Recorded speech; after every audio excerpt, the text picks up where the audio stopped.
Buenos días, hermanos, Dios los bendiga, qué bueno que estamos aquí. Bienvenidos, hermana Cinia, qué gusto verla. Si dice que es nosotros más, ¿verdad? Nosotros más. Vamos a seguir, hermanos, vamos a seguir con el estudio.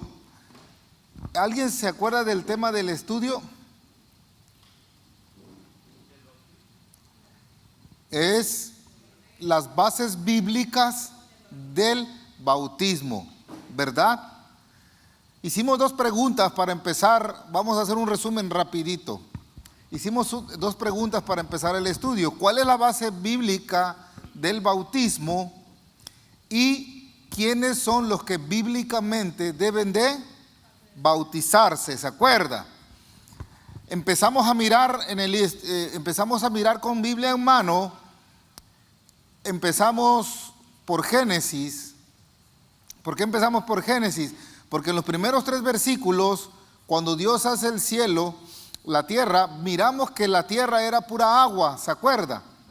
No había todavía tierra firme. Miramos que la primera vez que se menciona el agua son en los primeros 3 versículos que aparecen en la Biblia, ¿recuerda? Y miramos el concepto del polvo también, con el que Dios hace al planeta. Miramos que el hombre es hecho del polvo, ¿verdad? Miramos también cómo el Espíritu de Dios dice que se movía por las aguas. Y hay una visión que Dios le pone a Moisés, que cuando el Espíritu Santo pasa, las aguas se empiezan a mover de una forma, quizá como lo describe Moisés en la visión. Él pensó, esto está todo desordenado y vacío. Es porque las aguas en la presencia de Dios tienen una fuerza, tienen un poder. Entonces miramos también que Dios, cuando hace al hombre, lo hace del polvo de la tierra.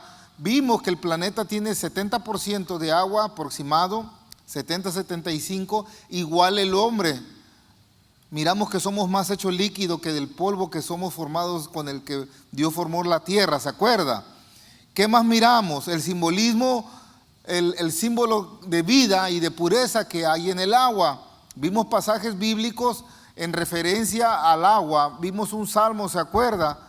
El salmo número 1 habla de las corrientes de agua cuando un árbol está bien plantado, que da mucho fruto, dice, y que su hoja no va a caer. Es el simbolismo que da el agua, que es la vida. ¿Qué más vimos? Empezamos entonces con el concepto de las personas que Dios ocupó, ¿para qué? Para el sacerdocio, ¿se acuerda?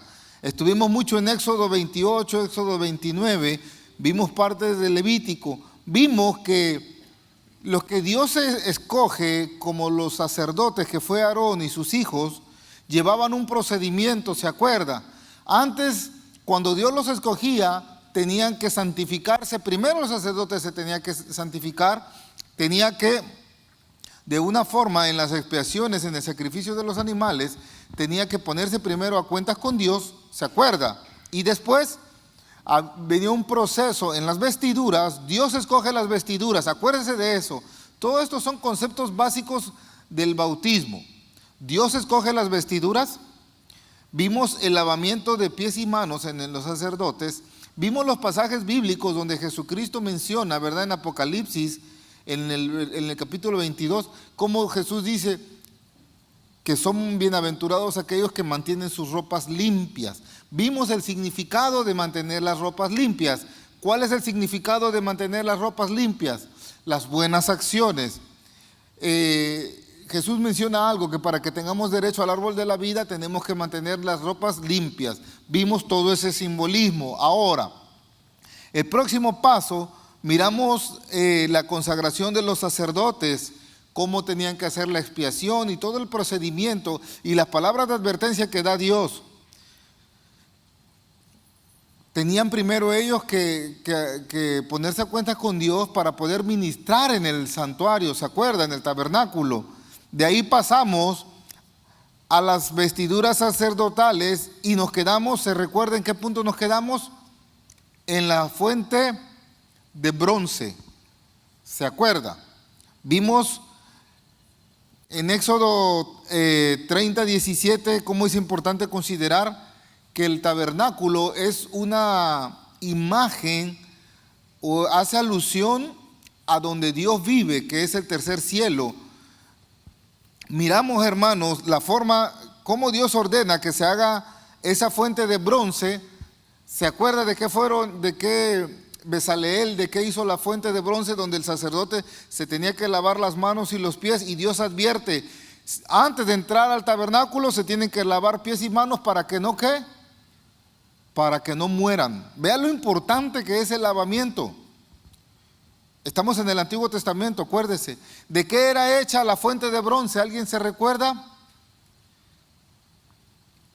¿Alguien se recuerda de qué era hecha la fuente de bronce? Uno por uno. Sin pena. Sí, pero, ¿de qué, perdón?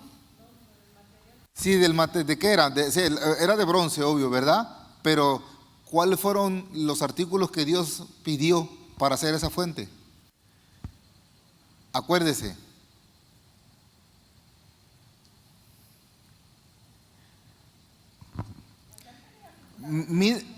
Vaya a Éxodo 38. Vaya a Éxodo 38.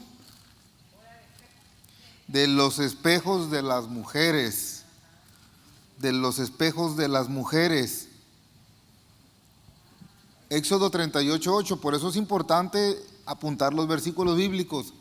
Éxodo 38:8 dice Dios: también hizo la fuente de bronce y su base de bronce de los espejos de las mujeres que velaban a la puerta del tabernáculo de reunión. Ahora, escuche, estuvimos analizando cuál es el simbolismo y qué significa todo esto. ¿Cuál es la lección objetiva y la aplicación en estas palabras de Dios? Para hacer la fuente de bronce, donde el sacerdote tenía que llegar y lavarse las manos y los pies con la advertencia que dijo Dios para que no mueran. ¿Cuál es el simbolismo de esto? Acuérdese, ¿se acuerda cuando vimos el estudio donde Jesucristo le dice al apóstol Juan: yo soy el que ando en medio de las iglesias, cuando da el mensaje a las 7 iglesias? Juan le ve los pies de bronce bruñido a nuestro Señor Jesucristo. ¿Qué significa el bronce desde el Antiguo Testamento? Y si Jesús le muestra a Juan sus pies como de bronce, le dice: yo ando caminando en medio de las iglesias, eso tiene un simbolismo tremendo.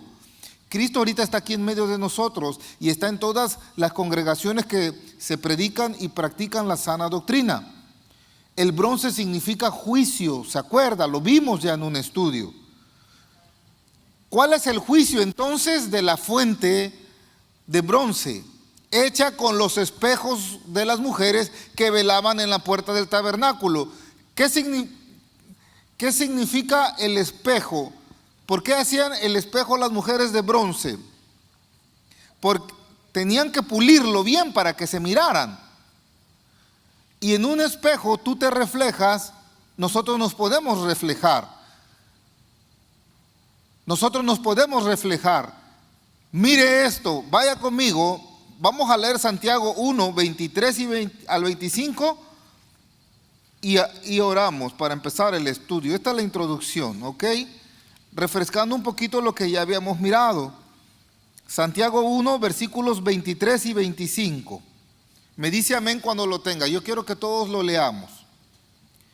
Santiago 1, versículos 23 y 25. ¿Lo tiene?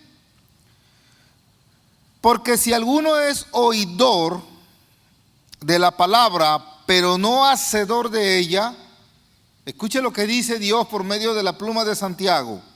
Porque si alguno es oidor de la palabra, pero no hacedor de ella, este es semejante al hombre que considera en un espejo su rostro, ¿qué? Natural.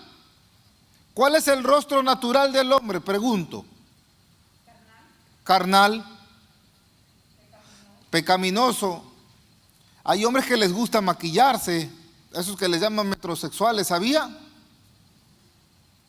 Yo ya me lo imagino a un varón de estos cuando se levanta y se mira en el espejo, pega el grito. ¡Ay! Y Dios advierte de eso cuando dice de los hombres afeminados, No menciona homosexualismo, pero eso es un paso. Las mujeres también, hay mujeres que tienen que salir maquilladas porque no les gusta ver su aspecto natural. Y esto lo hago sin afán de ofender, ¿ok? Dios no nos hizo con maquillaje y me gusta que nos riamos y eso está bien. Seguimos, dice Santiago, porque si alguno es oidor de la palabra, pero no hacedor de ella, este es semejante al hombre que considera en un espejo su rostro natural, porque él se considera a sí mismo y se va y luego olvida cómo era. Mas el que mira atentamente en la perfecta ley, la de la libertad, y persevera en ella, no siendo oidor olvidadizo, escuche, pues todos hemos oído la palabra de Dios, ¿verdad? Sabemos que robar no es bueno, sabemos que de hacer las cosas no son buenas, y hay muchos mandamientos de Dios y de Jesús, pero luego se nos olvida, y dice la palabra, sino hacedor de la obra, este será bienaventurado en lo que hace. Esta es la voluntad de uno mismo. El reflejo de la fuente de bronce donde se lavaban las manos los sacerdotes y los pies antes de entrar al tabernáculo para no morir, el simbolismo que nosotros tenemos es esto. Si fue hecho de espejos, todos nosotros tenemos que hacer un juicio de nuestras acciones. ¿Por qué? Porque Dios nos dio el libre albedrío, nos dio la libre decisión de querer hacer lo que hagamos. Hay una cosa, escuchen lo que estoy diciendo porque esta es la base a un punto interesante que vamos a tocar ahorita. Estamos mirando los puntos en el Antiguo Testamento, ¿ok? Esta es la base del bautismo bíblico del Antiguo Testamento. Esto que estoy tocando ahorita, hermanos, la fuente de bronce, nos va a servir como un punto de apoyo para la transición al Nuevo Testamento. Hay un punto entre el Antiguo Testamento y el Nuevo Testamento que conecta el Antiguo Testamento con el Nuevo Testamento, y les voy a decir quién es. Yohanan en hebreo, Juan en español, el Bautista. Él hace la transición del Antiguo Testamento al Nuevo Testamento y lo vamos a mirar. Le voy a adelantar algo. ¿Cuál fue el primer requisito? ¿Cuál fue el primer requisito de Juan el Bautista para el bautismo? Arrepentimiento. ¿Cómo se va a arrepentir usted de sus acciones si no nos miramos en el espejo? ¿Lo está entendiendo? ¿Cómo nos podemos arrepentir si no miramos nuestras acciones? Es importante, si el bronce nos habla de juicio, ¿de qué hablan los espejos que provenían de ese bronce? De un juicio. ¿Qué dice Santiago? Si alguno es oidor de la palabra y no hacedor, este es semejante al hombre que considera en el espejo su rostro natural. Supongamos que Dios nos haya dado, hay muchas personas que estamos conformes con lo que Dios nos dio, hablo físicamente, habemos personas que no estamos conformes con lo que Dios nos dio físicamente.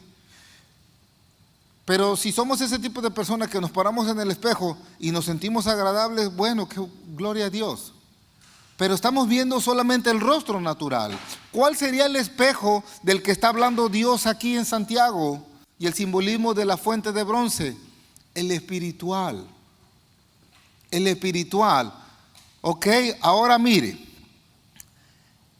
Le voy a decir algo antes de entrar a Juan el Bautista. La lección de practicar esto es a menos que vivamos constantemente efectuando las cosas que Dios quiere que hagamos. Si no las hacemos y no vemos y hacemos un juicio, yo siempre he dicho, cuando tengamos dudas, hagámonos un juicio y preguntémonos si estamos bien. ¿Qué pasa si nosotros marchamos y somos oidores solamente, como dice Santiago? Vamos a interrumpir una relación con el Espíritu Santo. Dios en el Antiguo Testamento era concreto. A la hechicera, pum, va a morir. A la hechicera no le anduvo con muchas vueltas. No le dijo a Moisés, hey, la vas a poner en juicio, que mira, que dale la chance. No, Dios fue tajante, pum, va a morir. A la persona que encontraban haciendo hechicería, adiós. La santidad de Dios no se ha disminuido, es la misma. Por eso tenemos que ponernos a cuenta con Dios todo el tiempo. Por eso Dios le dijo a los que había escogido para sacerdocio, se van a lavar las manos y los pies en una forma simbólica, y seguramente si no lo hacían, morían. Es lo mismo.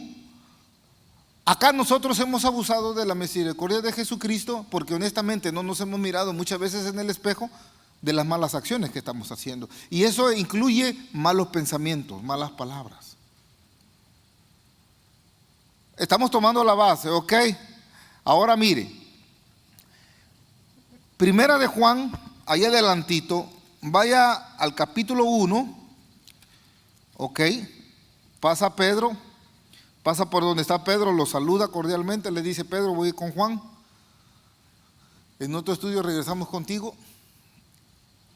Va a llegar al capítulo 1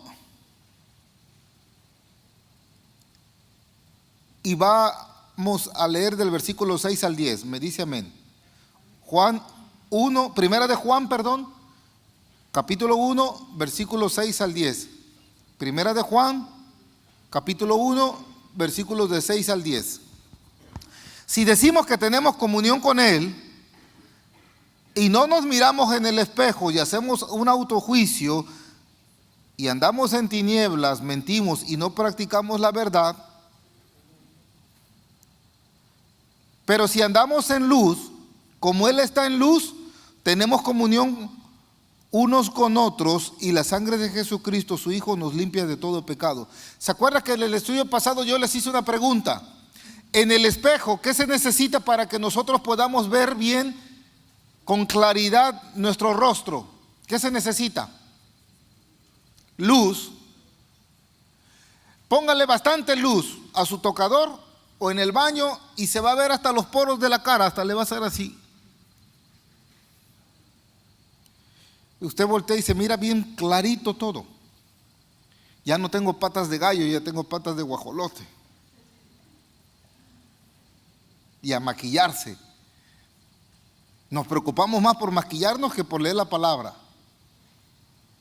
Wow, tremendo. Esos son los hombres naturales.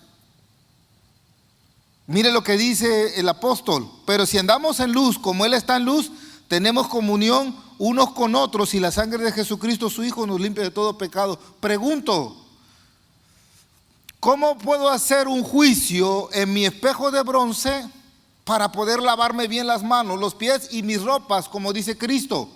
Teniendo más luz de Cristo. ¿Verdad? Y luego dice, si decimos que no tenemos pecados, nos engañamos a nosotros mismos y la verdad no está en nosotros. Si confesamos nuestros pecados, Él es fiel y justo para perdonar nuestros pecados y limpiarnos de toda maldad. Si decimos que no hemos pecado, le hacemos a Él mentiroso y su palabra no está en nosotros. Habla de un autojuicio, habla de la fuente de bronce, de los espejos de bronce. Tenemos que ponernos a cuentas con Dios antes de entrar al santuario, ¿lo entiende? Ese es el simbolismo de la fuente de bronce. En griego la palabra que aparece es homolegato, que significa hablar de la misma cosa. Hablar de la misma cosa es hablar en espiritualidad y decirle a Dios, perdón Padre, todos los días pecamos. Por eso todos los días necesitamos ponernos a cuenta. Ahora mire, vaya conmigo a la carta a Tito. A la carta a Tito, está ahí atrásito, antes de Hebreos. Va a llegar al capítulo 3 y vamos a leer 2 versículos. Tito 3, versículo 4 y 5 dice, pero cuando se manifestó la bondad de Dios nuestro Salvador, ponga atención, estos versículos son bien interesantes. Y su amor para con los hombres, miren lo que está hablando Pablo, del amor de Dios con los hombres. nos salvó, mire, no por obras de justicia que nosotros hubiéramos hecho. Porque hermanos, si se tratara de pecados, ay, nadie pudiese salvarse. Por eso hay que ponerse a cuentas con Dios. Mire lo que dice. Nos salvó no por obras de justicia que nosotros hubiéramos hecho, sino por su misericordia, por el lavamiento, aparece la palabra nuevamente, el lavamiento de la regeneración y por la renovación en el Espíritu Santo. Escuche, qué interesantes son estas palabras. Y esto ocurre y se efectúa cuando la persona se arrepiente de sus cosas pasadas y verdaderamente acepta a Cristo como Señor y Salvador. Mire, le voy a adelantar algo. Cuando el sacerdote, antes de entrar y llegar a la presencia de Dios, tenía que hacer la expiación, sacrificar a la víctima y se tenía que lavar pies y manos y usar una ropa sacerdotal. Cuando una persona escucha el Evangelio y se arrepiente verdaderamente, antes de llegar a la presencia de Cristo, yo me tengo que arrepentir, si no, Cristo no puede llegar. Cuando yo declaro con mi boca lo que mi corazón siente, entonces me voy a bautizar. Pero tengo que conocer este concepto. Tengo que lavarme. Por eso es un simbolismo la sumersión. Pero esto va mucho más allá todavía, puntos que todavía vamos a mirar. Si pusimos bien atención, vamos a observar dos aspectos en este lavamiento del que está hablando Pablo. ¿Cuáles serían?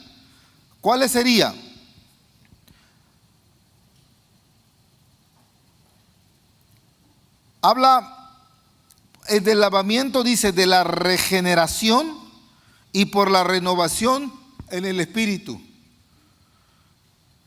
La regeneración, volvernos a poner a cuentas con Dios, que Dios nos limpie primeramente de cuál pecado, del que te va a llevar al infierno.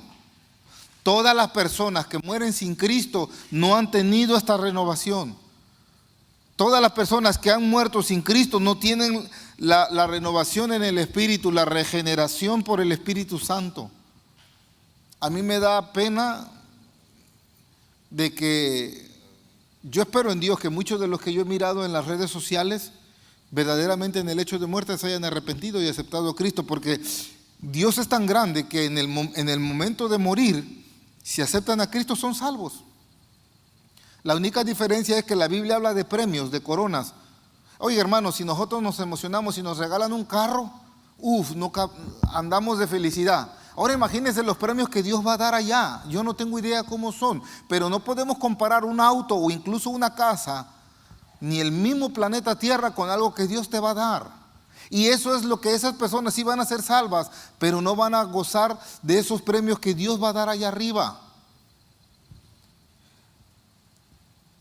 Y ponen cuando estas personas mueren, que en paz descanse, pasó a mejor vida. Digo, Señor, si la gente supiera verdaderamente a dónde va a ir, la paz no la conocen, porque no han tomado en serio las cosas de Dios.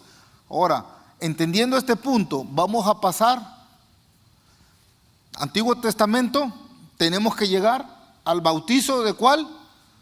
Del Nuevo Testamento. Pero se acuérdese que hay una transición. ¿Quién es el que va a hacer esta transición? Juan el Bautista.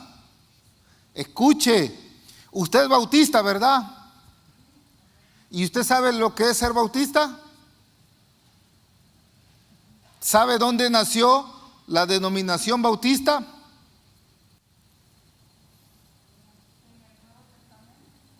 Está en el Nuevo Testamento, exactamente. Nosotros, la iglesia, empezó y creció con los discípulos de Juan. Los discípulos de Juan el Bautista vino a abrir el camino ¿a quién? A Cristo. Él es la base, es el cimiento. Escuche, mire qué interesante es esto. Él es un punto de partida que abrió el cristianismo, el camino a Cristo. Y de los seguidores de Juan el Bautista nace la denominación bautista, porque seguimos el precepto, uno de los dos pactos que hay en la iglesia, que Cristo estableció, es el bautismo y la Santa Cena. Así como es importante el bautismo, así de importante es la Santa Cena, ¿sabía? Vamos a seguir, pero esto es otro estudio. Vamos a Mateo, llega conmigo a Mateo 3. Aquí quiero que se me pongan con los ojos bien abiertos, porque vamos a hacer unas preguntas, ¿ok? Se me ponen con los ojos bien abiertos. Les voy a hacer, el pastor José cuando hace unas preguntas, luego voltea y me dice, ¿verdad, hermano Hugo? Dije, ay Señor, donde me pregunta algo que no sepa, ¿qué quemada me da este hombre? Ok, vamos a leer Mateo 3. Dígame amén cuando esté. Dígame amén cuando esté. Mateo 3. Y se nos olvidó orar, perdón. Pero estoy tan metido en el estudio, pero al final vamos a orar. De todos modos, en las mañanas que nos levantamos oramos, ¿verdad? Mateo 3, versículo, vamos a empezar al versículo 1. Aquí, miren hermanitos, les voy a decir algo. Y es a mí lo que me encanta cuando leo la Biblia. A mí me encanta el estudio palabra por palabra. Yo creo que se ha dado cuenta de eso. Pero eso Dios se lo pone a cada uno. Pero uno lo puede buscar. Entonces, si voy a leer, quiero que pongan atención a palabra por palabra. Yo les dije que es escudriñar. ¿Sabe qué es escudriñar? Para que usted entienda. Sacarle los piojos a los hijos cuando se los pegan en la escuela. ¿Verdad?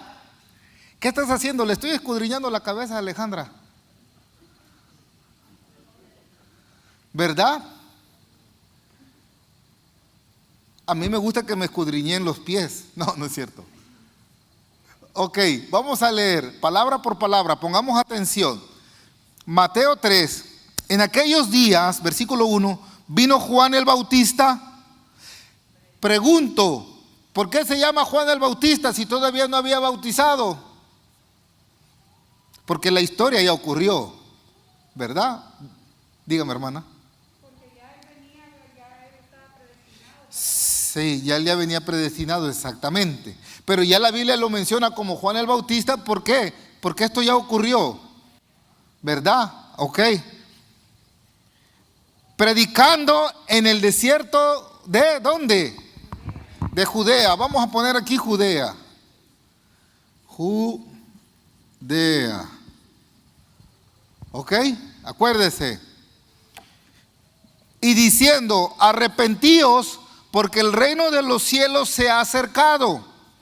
Pues este es aquel de quien habló el profeta Isaías cuando dijo, voz del que clama en el desierto, preparad el camino del Señor, enderezad sus sendas. Y Juan estaba vestido de pelo de camello y tenía un cinto de cuero alrededor de sus lomos, y su comida eran langostas y miel silvestre. Y salía a él Jerusalén, o sea, llegaba a Jerusalén donde estaba Juan y toda Judea y toda la provincia alrededor del Jordán, y eran bautizados por él en el Jordán, confesando sus pecados. Al ver él que muchos de los fariseos y de los saduceos venían a su bautismo, les decía, generación de víboras, ¿quién os enseñó a huir de la ira venidera?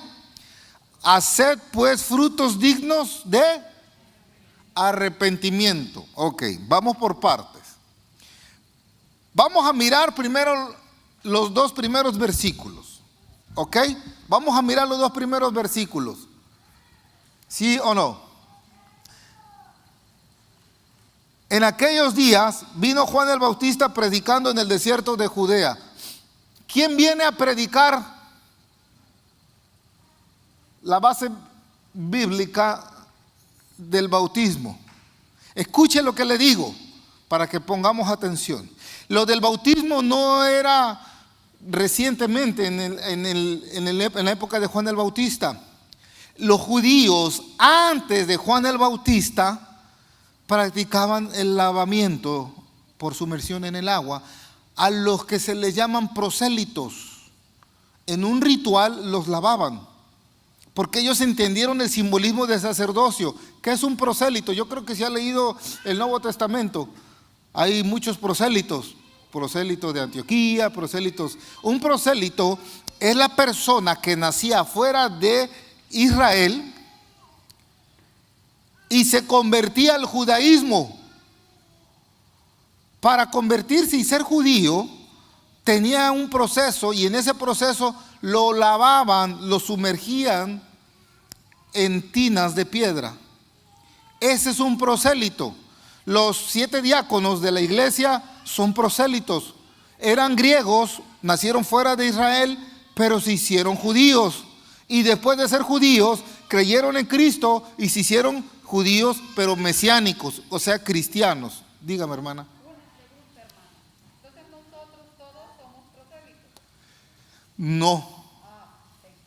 No, porque nos hicimos cristianos no estando en Israel. Esos eran los que se hacían al judaísmo, hermana. Ok, ahora pregunta, ¿en dónde predica Juan el Bautista?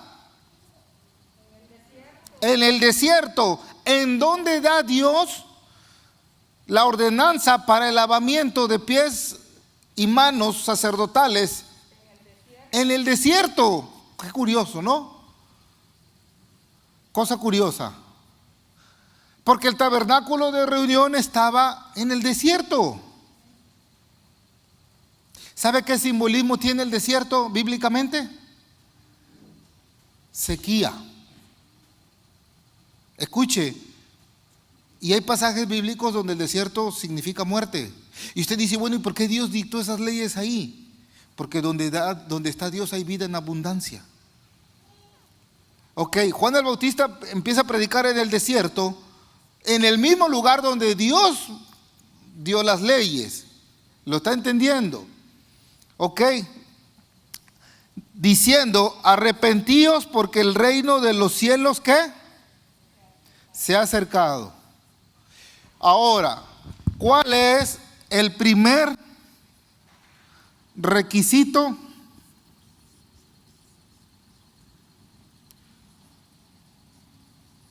para bautizarse? Ya se me está yendo este.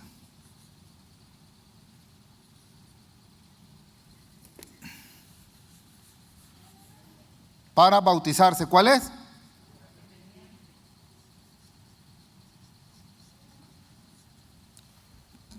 Arrepentimiento. Primer requisito es arrepentimiento. Ahora pregunto, hermanos, ¿qué es el arrepentimiento? ¿Qué es el arrepentimiento? Mire, le voy a decir algo, este es punto mío. Este es punto mío. Y yo una vez escuché a un pastor decir exactamente el mismo concepto. No voy a mencionar nombres, para que si hay algo malo, nada más le echen la paleta o la bronca al hermano Flores. Este es mi punto. Yo siempre que predico, a veces, cuando me han invitado a otras iglesias, hago el llamamiento al arrepentimiento por el nombre de Jesús, aceptarlo. Y gloria a Dios, donde he ido, Dios me ha usado y ha habido personas que han pasado a orar, muchos a ponerse a cuentas con Dios. Pero yo no soy de las personas, se usó muchos años, a mí no me gusta decirle que yo acepto a Cristo, venga hermano, repita conmigo, Señor Jesús, límpiame y lávame con tu sangre preciosa. A mí no me gusta. Porque yo lo estoy robotizando, yo como que le estoy metiendo un chip en la cabeza. Eso no es, para mí no está bien, pero soy yo. Yo te puedo dar a ti un mensaje o te puedo dar consejos que te lleven a que tú te arrepientas, pero porque tú estás abriendo tu corazón, escuche, el que hace que te arrepientas es Dios, no es Hugo Flores. La salvación la da Cristo, no la da Hugo Flores. Nosotros somos instrumentos. Por eso yo no estoy de acuerdo con venir, que yo te ponga la mano y repite lo que digo. No, que es diferente que se te acerque y tú llegas y yo oro por ti. Eso sí es bíblico. Pero hacerte a ti que tú repitas algo, eso se llama rezar. No es orar. Los rezos son creados por los hombres. ¿Sí? El simbolismo del Padre Nuestro no es un rezo, es una oración modelo que cuando yo estoy orándole a Dios, estoy reconociendo que Dios es mi Padre, ¿ok? Que Él es celestial.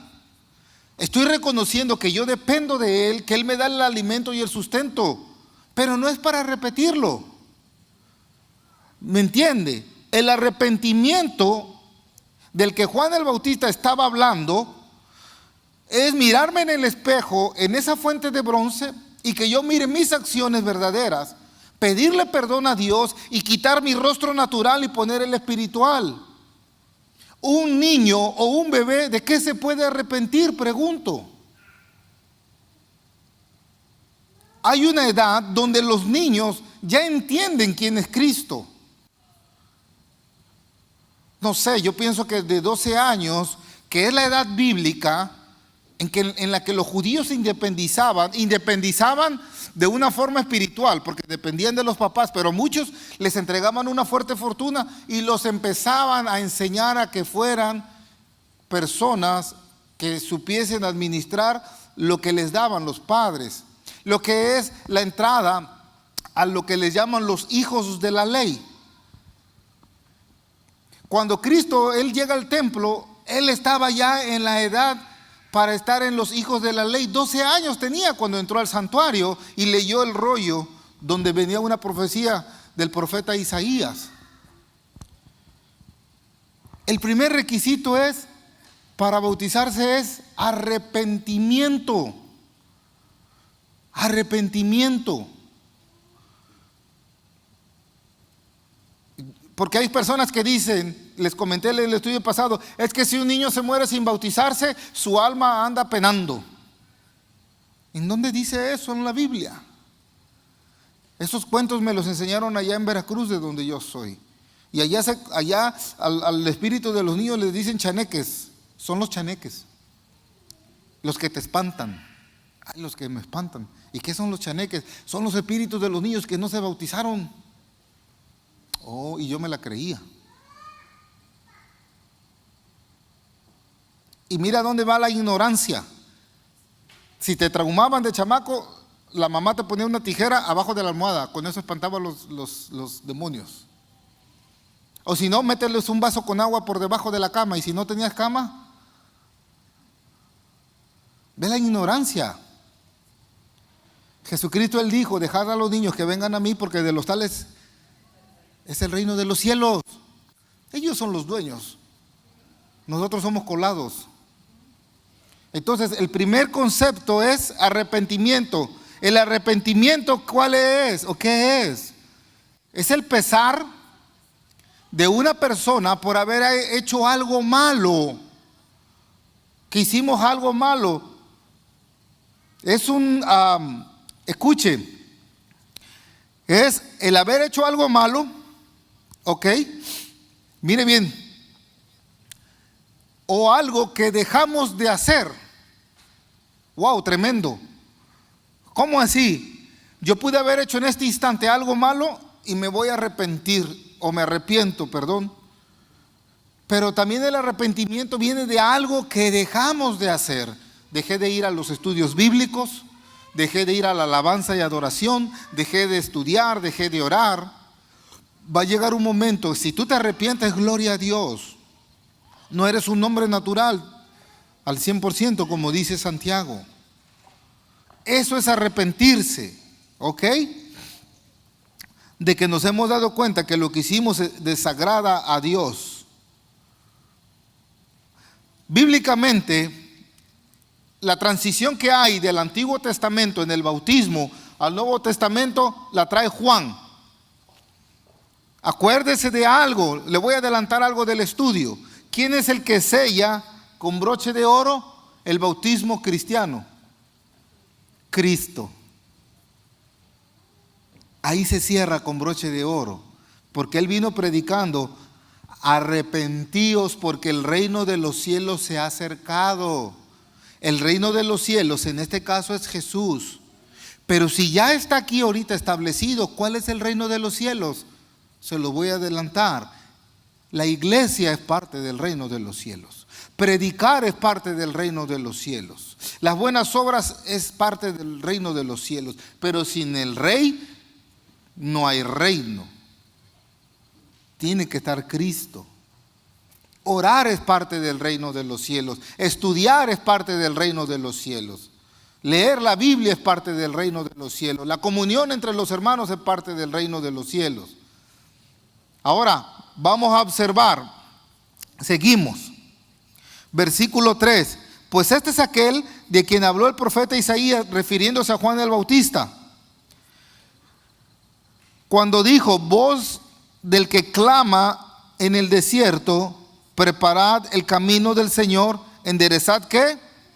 Sus sendas. Mire bien, dice que Isaías lo dice, y si usted tiene unas Biblias, terminando el versículo 3, aparece y dice Isaías 43.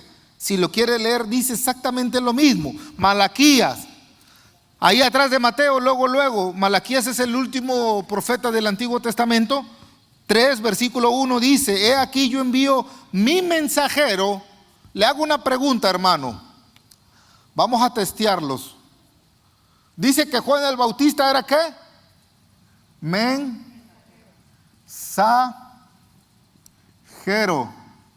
¿Se acuerda cómo se dice mensajero en hebreo? Balak. Acuérdese, Balak. Malak, perdón, gracias. Malak.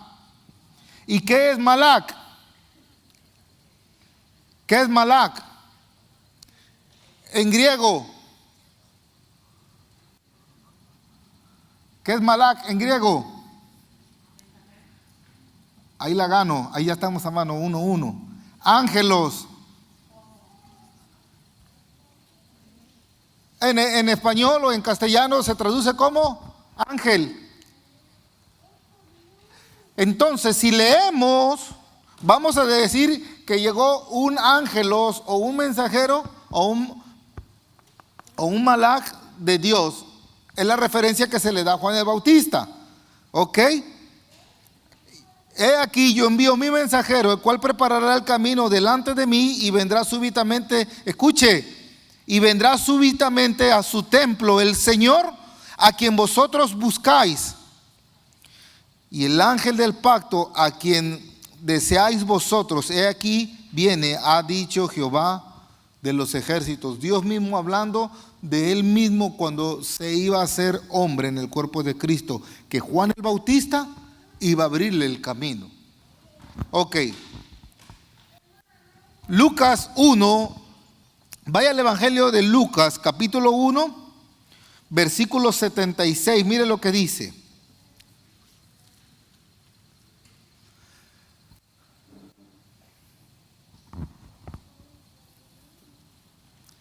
Y tú, niño, profeta del Altísimo serás llamado, porque irás delante de la presencia del Señor para preparar sus caminos. Es la anunciación de lo que Juan el Bautista iba a hacer antes de que él naciera. Puntos de observación. Miramos que Dios da las bases bíblicas del bautismo, ¿en dónde? En el desierto, ¿se acuerda? Estaban en el tabernáculo de reunión. Juan el Bautista las habló en el desierto también, ¿se acuerda? Ahora mire, fíjense bien lo que le voy a decir. Dice, si se regresa conmigo a Mateo, dice Mateo, ocupa una palabra bien interesante. En aquellos días vino Juan el Bautista predicando en el desierto de Judea y diciendo, arrepentíos porque el reino de los cielos se ha acercado. Pues este es aquel de quien habló el profeta Isaías cuando dijo, voz del que clama en el desierto, preparad. Aparece la palabra preparad. Ok. Preparar. ¿Qué es preparar? ¿Qué es preparar? Muchachos de la alabanza, prepárense para tocar. Ahorita están relajados, sentados, comiéndose una paleta, maybe, o una galleta, o mascando chicle. Están relajados. Pero si le dice el pastor, hey, jóvenes, prepárense, ¿qué es lo que hacen? Se ponen alertas, ¿verdad?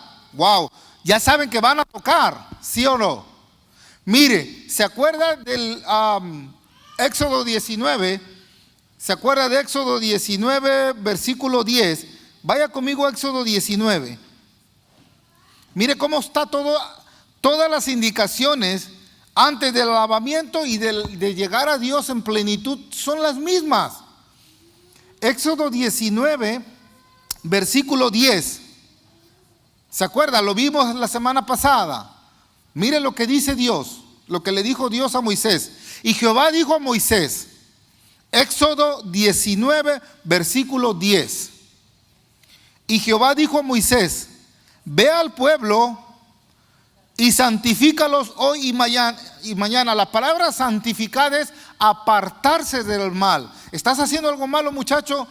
Ponte a cuenta con Dios, arrepiéntete, mírate en tu espejo, pídele perdón a Dios, ponte a cuenta. Antes de que llegues a su presencia, escuche, le dice Dios a Moisés, santifícalos hoy y mañana y laven sus vestidos. Aparece el lavamiento de la ropa. ¿El contexto cuál es? Nuestras buenas acciones. Y mire lo que dice Dios. ¿Y estén qué? Preparados. Lo mismo que Juan el Bautista vino a hacer antes de que apareciera Cristo en la escena en el bautizo.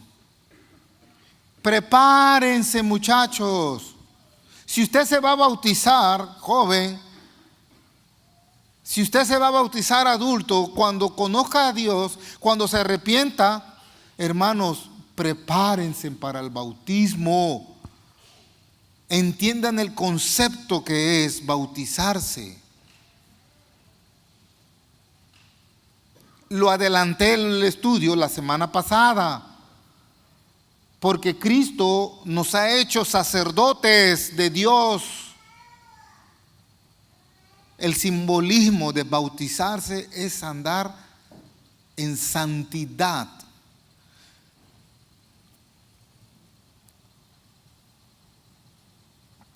Y estén preparados para el día tercero. Estén preparados para el día tercero. Salen los números bíblicos. Cristo empezó su ministerio ¿de cuántos años? 30. Señal no les voy a dar, decía Cristo, sino las del profeta Jonás, que estuvo ¿cuántos días? ¿En dónde? En el vientre de un pez. Ok, ahora mire. Porque al tercer día Jehová descenderá a ojos de todo el pueblo sobre el monte de Sinaí y señalarás término al pueblo en el alrededor diciendo, guardaos, no subáis al monte ni toquéis su límite, cualquiera que tocar el monte de seguro morirá. Ok, ahora mire, vamos cerrando el estudio. Yo creo que lo vamos a concluir la otra semana. Ok, Dios ordenó al pueblo, ¿verdad?, que se prepararan para su llegada, porque si no iban a morir. Cuando no se ha tomado con seriedad la santidad de Dios, hay una muerte. Pero no es tanto la del cuerpo la que pesa, sino la muerte espiritual. ¿Ok? En la expresión cuando dice preparen sus caminos y mantengan las ropas limpias, yo creo que ha quedado claro. Ahora mire, voy cerrando con esto. Y no me va a dar tiempo de terminarlo, pero voy a tratar. Esto es una nota adicional que quiero hacer. Regrésese a Mateo, hermano, por favor. Regrésese a Mateo. Vamos a Mateo 3 nuevamente.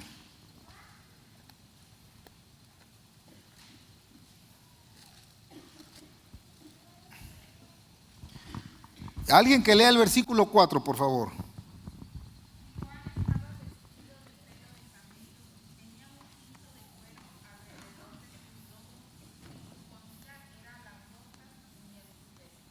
Amén, gloria a Dios, hermana, gracias. Ok, ¿cómo estaba vestido Juan? De pelo de camello. Juan estaba vestido de pelo de camello. Mire lo que le voy a decir. Vamos a esperar a que se refresque tantito. Juan estaba vestido de pelo de camello. Mire lo que le voy a decir.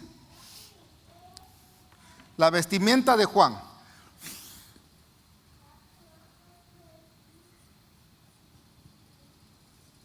Los vestidos de Juan. Vestidos, vamos a poner a Juan. Estaba de pelo de camello, ¿verdad? ¿Sí o no? Pelo de camello. Escuche. Usted va a decir, es que él era Elías. Y sí, Elías se vestía igualito. Igualito. Y tenía un, ¿qué dice? Y tenía un cinto de cuero. Un cinto, exacto. Alrededor de sus lomos. Escuche. ¿Qué significa lomos? Lo vimos también. Aquí lo vimos. Les dije que cuando usaban la túnica, se lo metían por debajo de las piernas y se lo amarraban. Se lo amarraban. Porque a veces había guerra, prepárate, ciñe tus lomos. Porque imagínense pelear con el efod hasta acá, me tropezaba. Si lo metían por debajo de las piernas y lo amarraban, se lo apretaban, eran más ágiles, como que traían un short. Escuche, vamos a poner aquí a Dios. ¿Cuál cree usted que sea la ropa de Dios?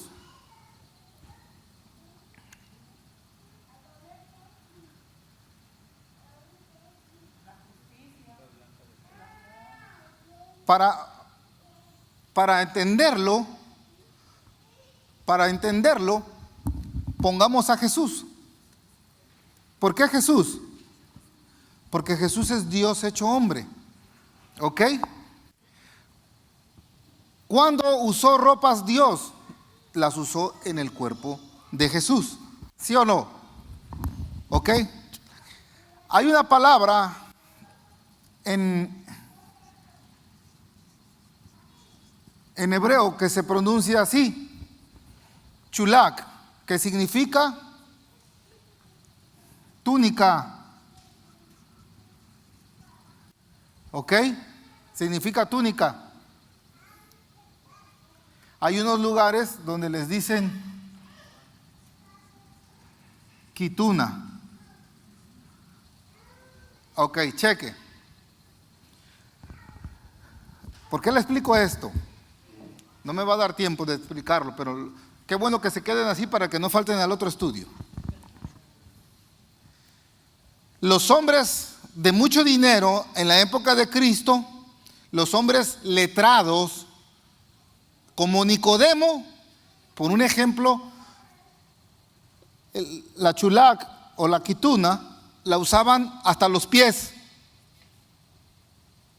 Cuando usted veía una túnica así, era usada hasta los pies y era algo elegante. Iba cubierta por una prenda, siempre llevaba una prenda exterior. La voy a apuntar aquí.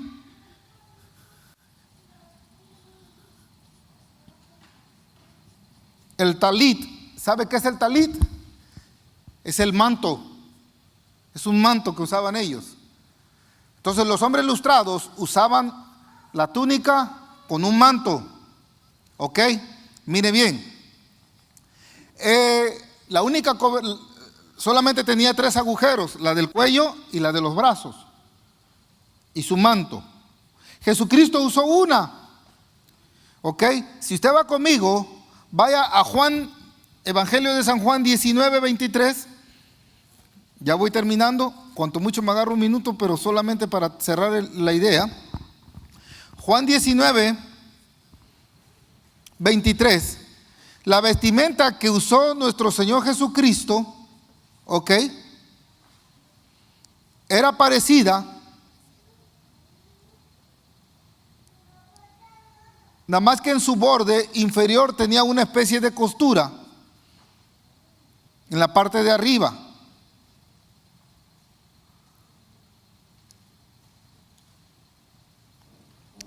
Cuando tenía esa costura era simbolismo de pobreza. Si usted lee en Juan 19:23, Cuando los soldados hubieron crucificado a Jesús, tomaron sus vestidos e hicieron 4 partes, una para cada soldado. Tomaron también su túnica, la cual era sin costura, de un solo tejido, de arriba a abajo. La de los hombres ricos tenían costuras, la de los pobres no las tenían. La de Cristo no la tenía. Juan el Bautista estaba vestido de pelo de camello. ¿Se acuerda cuál fue la primera acción de pecado en el mundo, en la existencia del hombre? La de Adán. ¿Se acuerda con qué vistió Dios a Adán y a Eva? Con unas pieles. ¿Qué simboliza la piel del animal? Cubrir el pecado, la vergüenza. Cada vestimenta que usaron nuestros personajes y nuestro Señor Jesús tienen un simbolismo, pero eso lo vamos a ver en el otro estudio. Y si usted lo quiere estudiar, investigar por su parte, gloria a Dios, haga lo que nos va a servir. Usted puede encontrar puntos que quizá yo no los haya encontrado.